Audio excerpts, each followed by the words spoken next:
The Yorkshire Dales looked impossibly calm that morning. Sunlight rolled over green hills, sheep grazed without a care, and the wind whispered through the trees like a promise of peace. That promise snapped the moment the body was found. He hung from an old oak at the edge of a footpath, boots inches above the grass, rope taut, face turned slightly toward the open sky. Hikers stood frozen, unsure whether to breathe or run. Everything about the scene whispered suicide, no sign of struggle, no footprints leading away, a neatly tied knot. Yet the stillness felt wrong, like the land itself was holding its breath. DCI Annie Cabbot arrived first.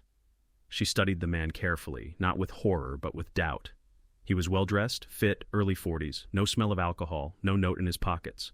Locals gathered at a distance, murmuring the same sentence over and over. He was a good man. He had everything. His name was Mark Hardwick, a successful entrepreneur, recently married, well-liked, no history of depression, no enemies anyone would admit to. Annie felt the unease settle in her chest. Suicides had a weight to them, a private gravity. This felt staged, like a performance meant to end the conversation before it started. As the body was cut down and bagged, Annie noticed something small and unsettling, a faint bruise beneath the collar, half hidden by the rope's burn. It could have been from the fall, or it could have been something else. She logged it quietly, already sensing this case wouldn't stay simple. By evening, the calm was shattered again. Another call came in, this one urgent, fractured. A discovery in a nearby village. Different location, different victim, but connected in a way that made Annie's stomach drop. She didn't hesitate. She picked up the phone and made the call she knew she'd have to make sooner or later. DCI Alan Banks listened in silence as Annie. The evidence beneath the floorboards changed the temperature of the room. Banks stared at the photographs laid out across the table, sealed envelopes, a burner phone wrapped in plastic, a memory card labeled only with a date written in careful ink. None of it belonged to a man preparing to die. It belonged to someone hiding something, and hiding it well. Forensics moved fast. Too fast, almost, as if the case itself was pushing them forward. The phone was clean but not empty. Calls had been made, erased, then overwritten. Whoever taught Mark Hardwick how to disappear digitally knew exactly what they were doing. The memory card took longer.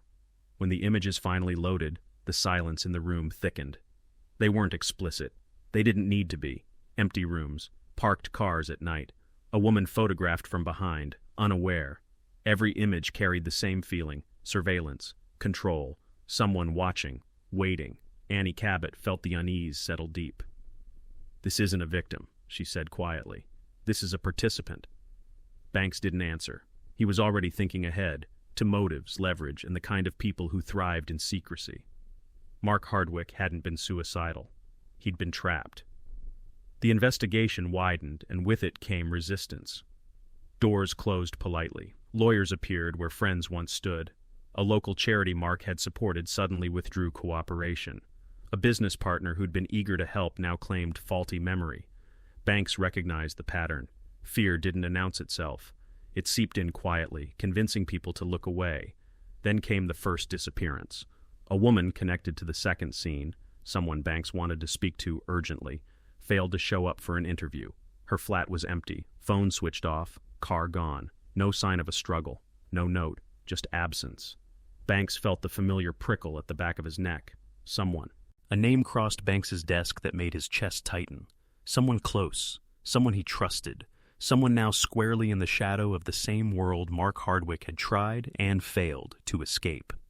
Banks looked at the file, knowing the line had shifted again. This case wasn't just about the dead anymore, and whoever was watching had just made it personal. The truth surfaced not with a confession, but with a mistake. Banks had learned long ago that monsters rarely slipped in grand ways. They misjudged timing, they underestimated patience. And this time, someone had assumed Banks would choose safety over certainty. He didn't. The name that had tightened his chest led to a quiet farmhouse on the edge of the moors, a place so ordinary it dissolved into the landscape. No flashing lights, no dramatic entry, just Banks, Annie, and a warrant that felt heavier than paper. Inside, the air smelled of disinfectant and restraint. Too clean, too controlled. They found the room behind a false wall. Not a dungeon, not a shrine, something worse. a space designed for observation. Screens, storage drives, notebooks cataloged with dates and initials, lives reduced to systems. Banks felt the familiar anger rise, the cold kind that sharpened focus rather than blurring it. The drives told the story Mark Hardwick never could. He hadn't been a willing participant. He'd been selected, groomed through access, secrecy, and leverage. When he tried to step away, the rules changed. The photographs hadn't been trophies. They were insurance, proof of what happened to those who broke silence. The suspect returned while they were still inside. There was no chase, no resistance, just a look of calm recognition, like someone who knew the end had arrived and had already made peace with it. The arrest was almost quiet enough to feel anticlimactic. Almost. Interviews followed, carefully worded denial, strategic admissions, a man confident in the system's past failures. But this time, the system held. The evidence was too complete, the pattern too clear. When the charges were read, the room felt lighter, not relieved, but steadier, as if something diseased had finally been named. Yet closure proved more complicated. The woman who had disappeared resurfaced weeks later, alive but unwilling to speak. Others remained names in files, their endings unresolved. Families received answers that explained the how, but not the why. Banks knew better than to promise peace. Justice didn't heal. It clarified. At home, the sense of being watched faded, replaced by something quieter, reflection. Banks walked the Dales alone one evening, the same hills glowing gold beneath a sinking sun. Beauty unchanged. Darkness never erased it. It only hid inside it. Mark Hardwick's death was officially ruled murder. But Banks knew the truth was broader than a verdict. Darkness didn't wear one face. It came in respectable suits, in polite conversations, in systems built on silence. It thrived where people chose comfort over confrontation. Annie joined him at the Overlook, neither speaking for a long moment. "We stopped him," she said finally. Banks nodded. "We slowed it," he replied. "That's sometimes the best you get." As the case files were sealed and archived, Banks felt no triumph, only vigilance. Somewhere, another secret waited, another person convinced no one would look too closely. The colors of darkness weren't black and white. They were subtle, ordinary, easy to miss, and that was what made them dangerous. If you think this story stayed with you, remember, there are more waiting in the shadows. Subscribe, stay alert, and don't miss what comes next. Cases didn't really end. They thinned out, faded into files and footnotes, but they lingered in the people who carried them. For Banks, the quiet after the verdict was the hardest part. The farmhouse was sealed, the evidence cataloged, the architect of the shadow world was locked away, stripped of control and influence. On paper, it was over, but paper had never been the problem. People were. In the weeks that followed, fragments surfaced, small, delayed consequences of a long-buried truth. A former colleague came forward with information he'd once dismissed as coincidence. A financial institution flagged transactions that suddenly made sense. A regional police unit reopened a case they'd quietly shelved years earlier, now armed with context they'd never had. Darkness, once exposed, cast long shadows. Annie Cabbot sat with Banks late one evening, the station mostly empty, rain tapping against the windows. They reviewed a new board, smaller than before, but no less troubling. Names that hadn't been in the farmhouse files. Connections that suggested the network hadn't been a single organism, but a series of overlapping circles. "Do you think he was alone?" Annie asked.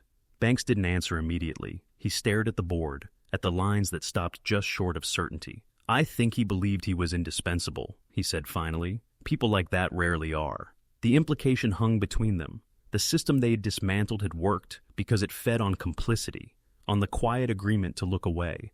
Removing one man didn't erase the conditions that allowed him to thrive. Banks felt it again, that familiar pull between vigilance and fatigue. He'd sacrificed time, safety, and proximity to the people he loved to bring this case into the light. And still, the darkness adapted. At home, he noticed how easily life resumed its rhythm. Neighbors chatted, shops reopened, children played in the streets. The world didn't pause for justice. It absorbed it and moved on. Banks wondered how many people had brushed past Mark Hardwick in cafes or meetings, unaware of the pressure closing around him, mistaking politeness for peace. One afternoon, a letter arrived at the station with no return address.